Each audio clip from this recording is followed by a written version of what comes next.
السلام علیکم۔ شوق دانش کے پلیٹ فارم پر عبدالرحمن ارائیں آپ کا خیر مقدم کرتا ہے۔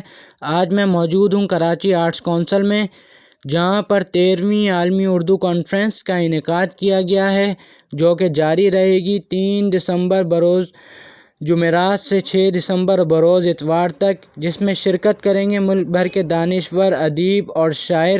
اس کے علاوہ یہاں پر بک فیئر بھی ہے، جہاں سے آپ کتابیں خرید سکتے ہیں رعایتی قیمت پر۔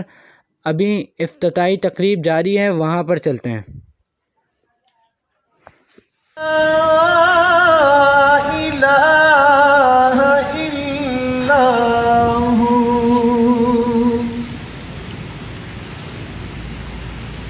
الملك القدوس السلام المؤمن المهيمن العزيز الجبار۔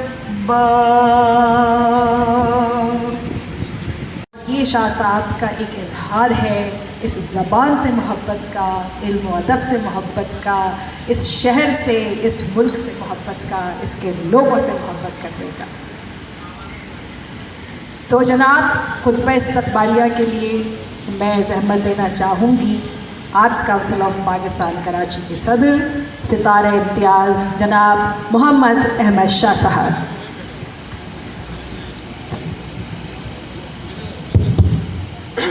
سید سردار علی شاہ صاحب، وزیر ثقافت محکمہ سندھ، آج کی ہماری مجلس کی صدر و صدور اور اردو کی نامور شاعرہ محترمہ زہرا نگار صاحبہ، میرے خیال میں آپ کے ہاتھوں میں جان نہیں ہے، اتنی مشکل سے آپ آئے ہیں، تو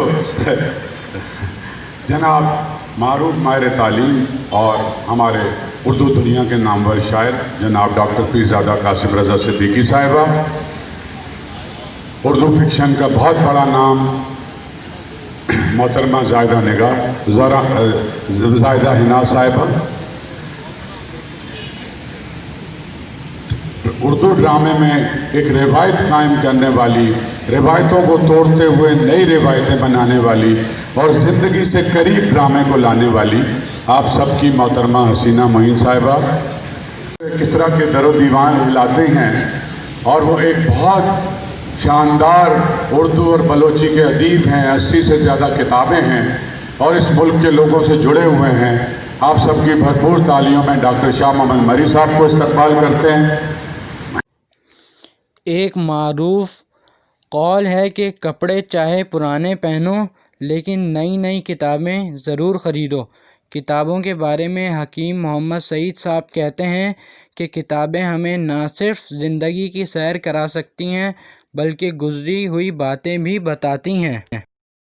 اب لوگوں کی رائے معلوم کرتے ہیں کہ ان کے کیا خیالات ہیں اردو کانفرنس کے بارے میں۔ ہر سال جو عالمی اردو کانفرنس کا انعقاد کیا جاتا ہے، یہ اردو ادب کو فروغ دینے کی ایک بہت اچھی کوشش ہے۔ ایسی تقریبات کے انعقاد سے نئے شاعروں اور ادیبوں کو آگے بڑھنے کا موقع ملتا ہے۔ اب آپ آگے خود سنیں اور دیکھیے کہ یہاں پر کیا ہوا۔ نہیں ہے، یہ آئینی اکائیاں ہیں اور یہ تاریخ میں ایک آزاد مملکت اور آزاد وطن کے طور پہ ایک تہذیب اور تشخص رکھتی آئی مختلف صورتوں میں، جن کی اپنی تاریخ، تہذیب، زبان اور ثقافت رہی ہے۔ اور یہ جو آرٹس کونسل میں پاکستان عالمی اردو کانفرنس کے سرے میں جو کانفرنس ہوئی ہے، اس کو میں سمجھتا ہوں کہ یہ پاکستان ثقافتی کانفرنس ہے، جو اردو جس کو کنیکٹ کر رہی ہے زنجیر کے طور پر۔ یہ ایک بڑی منفرد کتاب ہے، اور ادھر جو ہونے جا رہا ہے یہ اس سے بھی زیادہ منفرد ہے کہ یہ کتاب ہے ایک بہت معروف شاعرہ رابعہ پنہا کے کلام کو یکجا کر کے یہ کتاب بنائی گئی، اور اس کتاب کا نام ہے کلام رابعہ پنہا۔ یہ ہمراہ خلیق صاحبہ کی کمپائلیشن ہے۔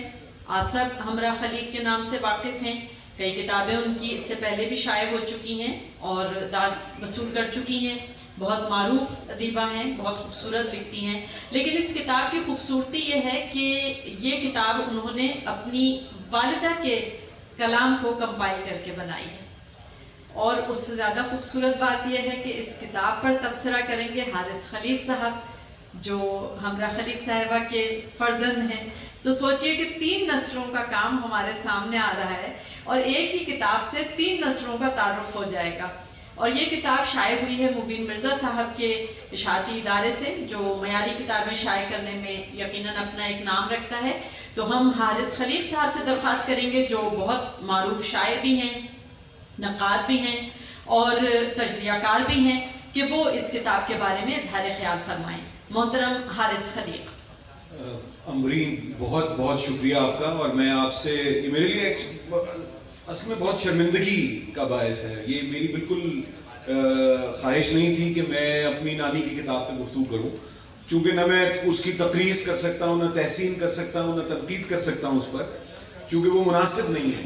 لیکن آپ لوگوں کا تعارف میں کرا دیتا ہوں. یہ میں نے گزارش بھی کی تھی احمد شاہ صاحب سے بھی اور فاطمہ حسن سے بھی کہ کوئی مبین کا چونکہ اس میں زیادہ بڑا ہاتھ ہے، لیکن چونکہ میں یہاں سے 1000 میل دور ہوں تو لوگ بھول جاتے ہیں کہ کچھ رشتہ دار اس شہر میں بھی ہیں. تو گزارش یہ ہے کہ رابعہ پنہا صاحبہ 1906 میں پیدا ہوئی تھی، غالباً سہارنپور میں، اور 1920 میں انہوں نے شعر کہنے شروع کیے اردو اور فارسی میں. تو آپ اگر 100 برس کے حوالے سے دیکھیں، تعلق ان کے والد کا بریلی سے تھا لیکن وہ اپنی ملازمت کے سلسلے میں سہارنپور میں مقیم تھے. 1920 میں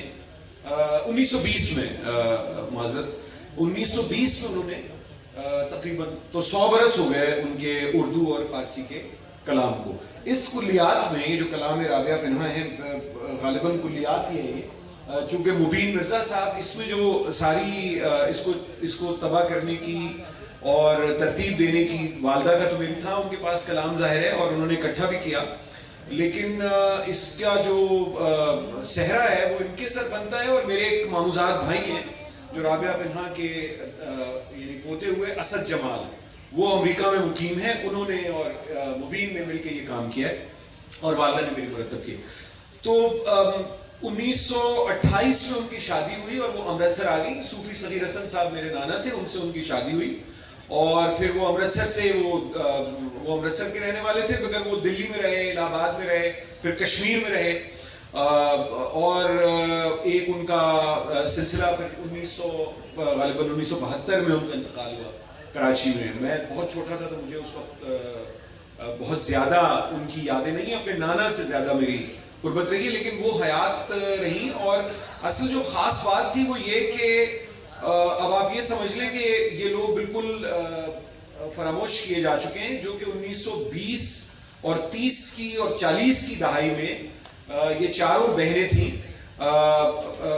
سب سے بڑی آمنہ عفت جو سیاست میں بھی بہت سرگرم ہوئی اور افسانہ نگاری شاعری بھی کرتی رہیں. چاروں بہنیں شعر کہتی ہیں، اردو اور فارسی دونوں میں. لیکن آمنہ عفت اور ان کی بعد رابعہ پنہا تھیں، اور پھر بلقیس جمال بریلوی، ان کی کتاب بھی آئی ہے لیکن میرا خیال ہے کہ وہ زیادہ ضخیم بھی ہے. ان کی بھی کلیات اس دونوں یہ ساتھ چھپی ہیں، ان کی بھی کلیات اس دونوں یہ ساتھ چھپی ہیں. اور بلقیس جمال کی سب سے چھوٹی بہن تھی میمونہ غزال. تو یہ چاروں شاعرات تھیں اور اس زمانے میں آپ اندازہ لگا سکتے ہیں، اس میں وہ ان کے بارے میں موجود ہے کہ وہ کتنی کٹھن، یعنی کشور آپا اور فہمیدہ آپا کی نسل تو اور بھی ہمارے جو خواتین کے لیے تو آج تک کوئی حالات جیسے ہیں وہ آپ سب ان سے بہتر جانتے ہیں، لیکن یہ لوگ جس تکلیفوں سے گزرے ہیں تو ان سے ایک نسل پہلے کے لوگ، جب یہ معیوب سمجھا جاتا تھا کہ کوئی خاتون اپنے نام سے اپنی عشقیہ غزل چھپوا سکے. عشقیہ غزل کیا، نعت چھپوانا مشکل تھا. اور اس کے بعد یعنی مدیروں سے، یعنی مبین مرزا صاحب کے سے اب اگر کوئی خاتون ان کی جو مصنفہ ہیں، لکھنے والی ہیں، تو کتنی سہولت سے یہ بات کر سکتے ہیں، بات ہو سکتی ہے. یا آصف تھے ہمارے جن کا تذکرہ ہوتا رہا.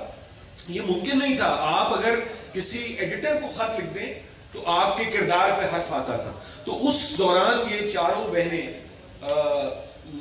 بالکل متحرک رہیں اور انہوں نے کسی قسم کا خوف اور دباؤ. زندگی وابستہ سرو و سمن کیوں ہو، ہماری زندگی وابستہ سرو و سمن کیوں ہو، ہے خار و خس سے جب پیدا تو امیدیں چمن کیوں ہو. لیکن یہ تو ان کی بلکہ یہ جو میری والدہ نے مرتب کی ہیں، اس میں جو 2-1 شعر میں آپ کی نظر کرتا ہوں، اس میں سے سناتا ہوں آپ کو تاکہ آپ کو ایک کچھ اندازہ ہو جائے. یہ رابعہ پنہا کے اشعار ہیں اور فارسی شعر میں ان کے افضال احمد سید کی موجودگی میں پڑھنے کی جسارت نہیں کر سکتا، کیونکہ کہیں کوئی زیر زبر ادھر ہو گیا تو مشکل ہو جائے گا. میرے دل کی نگاہیں آج بھی اس درجہ سرکش ہیں، نظام دو جہاں سے سرگرہ معلوم ہوتی. اگرچہ قطرہ خون ہے مگر بیتابیاں دل کی، محیط وسعت کون و مکاں معلوم ہوتی. اگرچہ قطرہ خون ہے مگر بیتابیاں دل کی، محیط وسعت کون و مکاں معلوم ہوتی ہیں. میرے دل کی نگاہیں آج بھی اس درجہ سرکش ہیں، نظام دو جہاں سے سرگراں معلوم ہوتی ہیں. تا نہ ہو دشوار مجھ کو جستجوئے راہ شوق، چھوڑ جاتے ہیں بگولے کارواں میرے. ایک آدھ شعر آپ کی خدمت میں.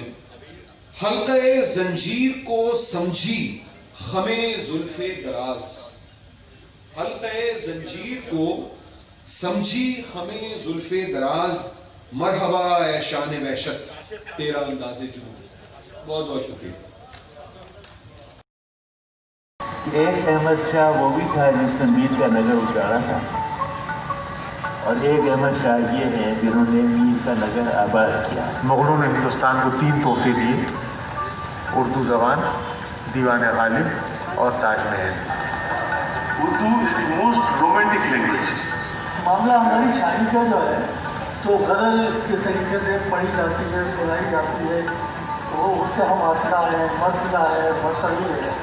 لیکن یہ کم وقت ایک نئی صدی جو آئی ہے، نظم آزاد، جس کی قرأت بڑا مشکل معاملہ ہے. یہ سب باتیں تو بعد میں ہوئی. آئیے پہلے میر صاحب قبلہ سے ملاقات کریں. کہ اگر ہم اقوام عالم میں یہ چاہتے ہیں کہ ہماری کوئی پہچان ہو تو اس کے لیے لازمی ہے، اور اس میں کوئی دو رائے نہیں ہو سکتی، کہ ہم اپنی سوسائٹی کو نالج بیس سوسائٹی بنائیں. میں آپ کو یقین دلاتا ہوں میں نہ رہوں، لیکن یہ ہے کہ آئندہ جتنی بھی کانفرنسیں ہوں گی وہ احمد شاہ صاحب کے بغیر ہو نہیں سکی.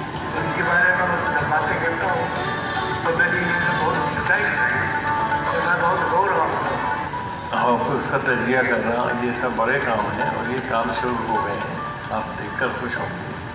میں بھی جو کوئی افسر ہوتا، اس شہر کی دھول اور گلیوں سے کچھ دور میرا پھر گھر ہوتا. جس طریقے سے یہاں پر لوگ دلچسپی لے رہے ہیں اس سے اندازہ ہوتا ہے کہ نہ صرف اردو زبان سے دلچسپی ہے بلکہ ملکی معاملات میں لوگ بہتری چاہتے ہیں. اتنے آدمیوں کے لیے انتظام کرنا، ان کے لیے ان کو بلانا، ان کی اور یہ جو ادیبوں اور شاعروں کا اجلاس ہے، یہ کوئی آسان، یہ لوگ کوئی آسان لوگ نہیں ہوتے. تو اردو کی طرف جب میں آیا تو اس میں بنیادی وجہ یہی تھا کہ میں زیادہ تر لوگوں تک پہنچنا چاہتا تھا.